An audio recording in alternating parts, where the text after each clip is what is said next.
how price of food's going up, price of fuel's going up, the price of everything's going up, the value of your money's going down, down, down, down. Where's this going to end? I mean, the last 2 years or so, the Western, our economy was absolutely mullered by the Rona, and basically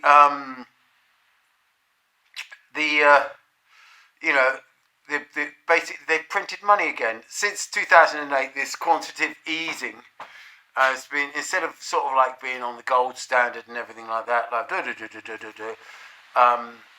let's do quantitative easing. Let's just print money, and then we can print money, and everybody can have lots of money, basically.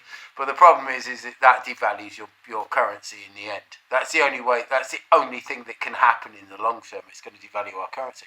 Now, at the moment, we are looking at really serious inflation, and that could go all the way to hyperinflation at the moment.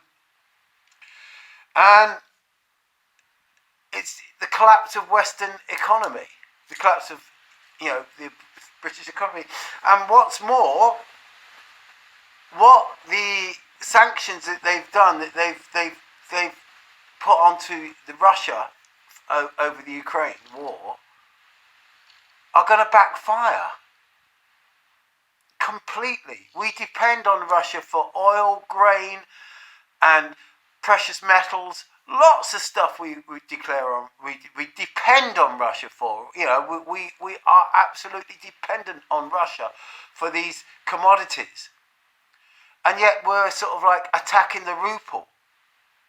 Now what they seem to have done in Russia is putting the ruble back towards the gold standard, which will shore the ruble up regardless. I mean, and they sell so much things, they export so many things that the ruble, I mean, we can attack the ruble all we want, it will go then come back up again. Whereas what that's going to do is actually destroy the dollar, because we're going to have to buy stuff off of Russia. And if they turn around and says, no, you can't have this because you're being cunts to us, then we are stuffed. I mean, the price of fuel can go absolutely skyrocketing and everything like that. And once that goes, I mean, if you look at the petrol at the pumps in this country, it's getting to a point where you've got to think very seriously about your journeys. Yeah, can I survive without doing this journey? Do I go in this car? You're thinking about, people thinking about things like that. Food is getting expensive. So there's no buying of fripperies, gifts and, let's go and buy that because that's nice.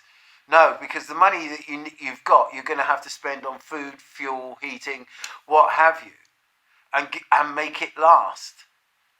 Yeah. I'm sorry, but there's very, very, very, very dark days ahead. And most people are oblivious to this fact, watching EastEnders still on their telly and listening to the BBC. Well, we can't call it news, can we? The propaganda from the BBC and Sky and all pieces like that. Oh.